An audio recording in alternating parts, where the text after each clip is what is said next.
Jtut va Islom. Assalomu alaykum O'zbekiston.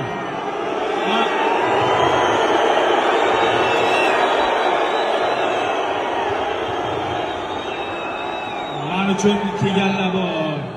Sizlardan kechirim so'rayman. Men bitta narsani aytamanki,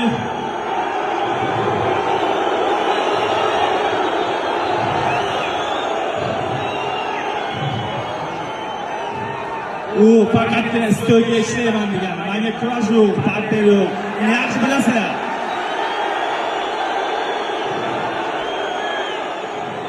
Men faqat Muaytayga kickboks o'rgangan bo'laman. Sizlarni hammalaringizni yaxshi ko'raman, yaxshi ko'rib qolaman. Bo'l. Men bu yutqazilish narsaman 3-4 marta bu hayotga juda qattiq yutqazganman. Mana shunga inshaalloh ketaveraman. Sizlarni yana bir xursand qilaman. Meni kechiringlar faqat.